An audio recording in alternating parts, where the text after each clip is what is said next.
시청자 여러분 안녕하십니까? VOA 뉴스투데이 시작합니다. 이 대북 금융 제재를 주도하고 있는 스티브 무누신 미국 재무장관이 북한의 돈 세탁 문제에 집중하고 있다고 밝혔습니다.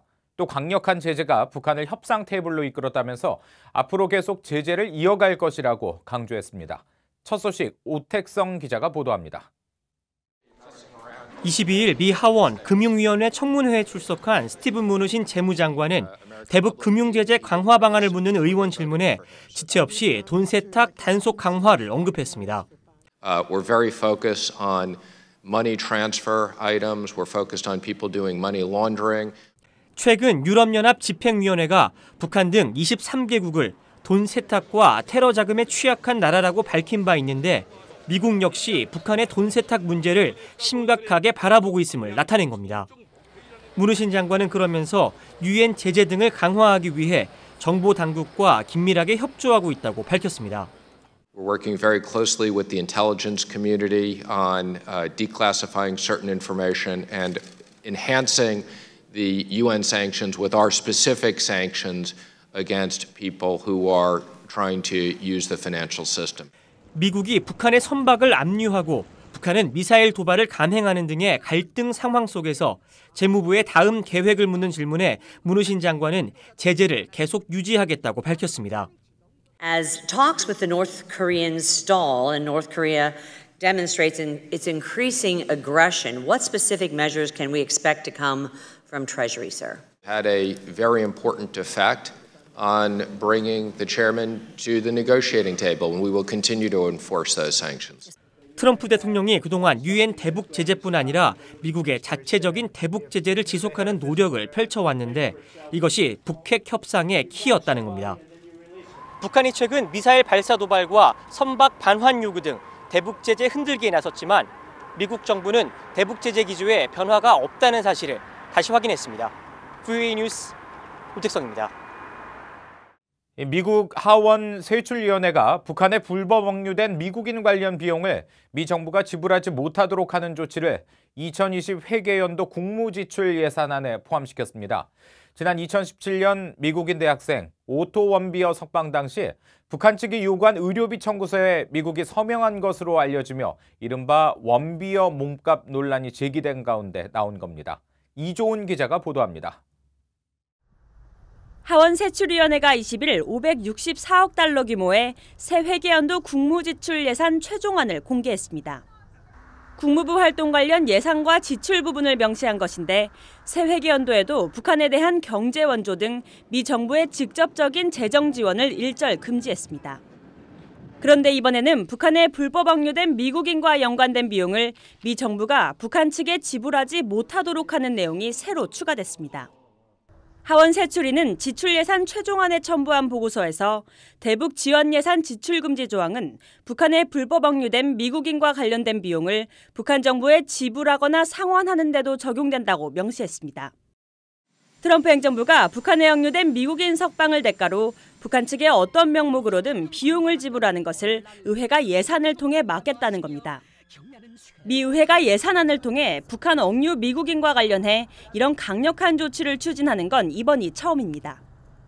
특히 이번 조치는 지난 2017년 미국인 대학생 오토 원비어 석방 당시 북한 측이 내민 200만 달러 의료비 청구서에 미국 측이 서명한 사실이 최근 알려지며 이른바 원비어 몸값 논란이 제기된 가운데 나와 주목됩니다. 의원들은 북한의 의료비 청구를 강력 비난했고 도널드 트럼프 대통령은 한 푼도 지급되지 않았다며 진화에 나섰습니다. We did not pay money for our great Otto. There was no money paid. There was a fake news report that money was paid. I haven't paid money for any hostage. 앞서 트럼프 대통령은 하노이 2차 비북 정상회담에서 원비어의 죽음을 나중에 알았다는 김정은 북한 국무위원장의 말을 신뢰한다고 말해 의원들의 거센 비판을 받기도 했습니다. 이런 가운데 미 의회에서는 북한 정권이 원비어 가족에게 빚진 5억 달러 이상의 배상금을 지불해야 한다는 주장도 나오고 있습니다. VOA 뉴스 이조은입니다. 아시아 태평양 영내 국가들이 여전히 북한의 행동에 의문을 품고 우려를 갖고 있다고 전문가들이 지적했습니다. 인도는 파키스탄과 북한의 핵미사일 협력 가능성에 대해 또 일본은 북한의 단거리 미사일 발사가 별다른 조치 없이 무시되는 것을 우려하고 있다고 밝혔습니다. 김칸희 기자가 취재했습니다.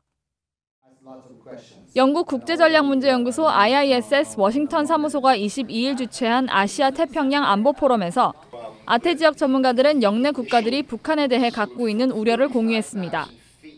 인도 전문가인 탄비 마단 브루킹스 연구소 인도 프로젝트 국장은 인도가 북한의 핵 확산 가능성에 대해 우려하고 있다고 밝혔습니다.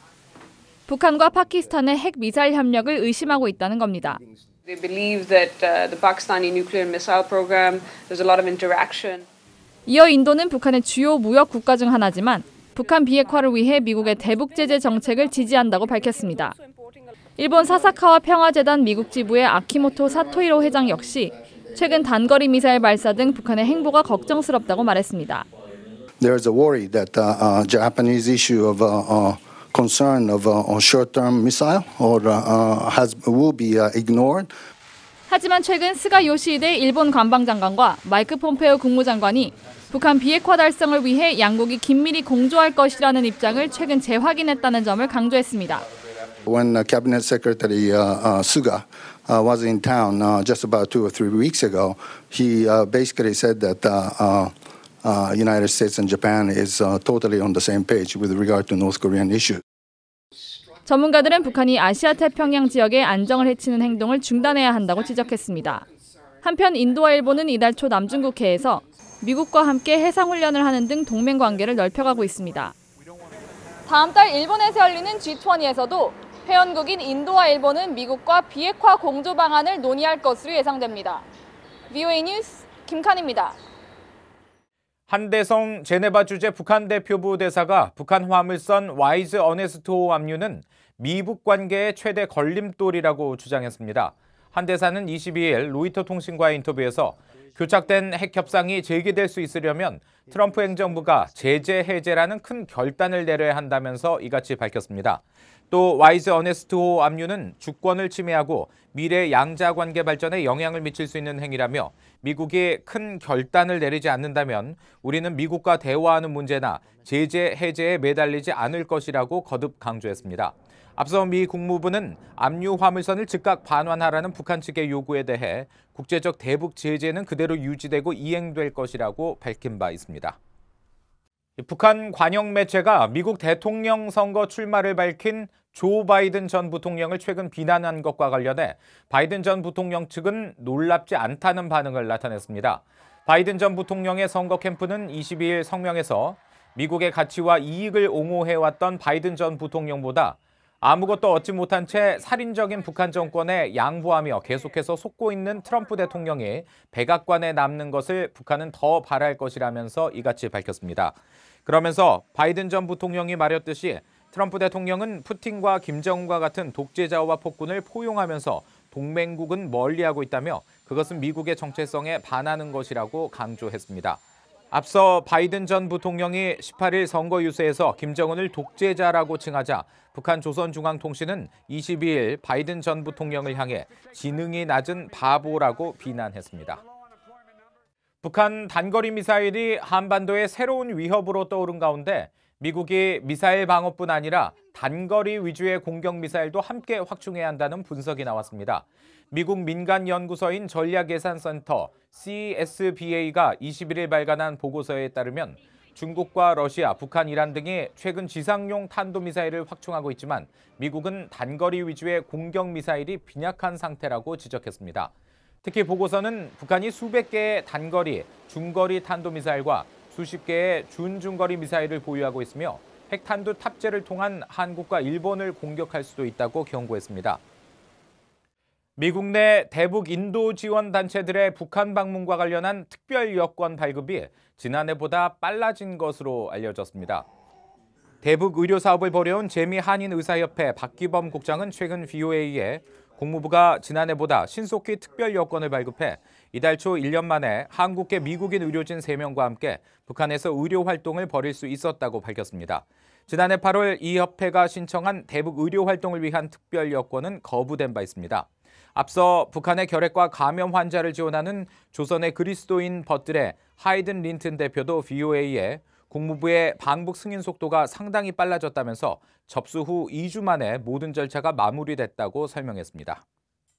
이상으로 VOA 뉴스투데이 마칩니다. 함께해 주신 여러분 고맙습니다.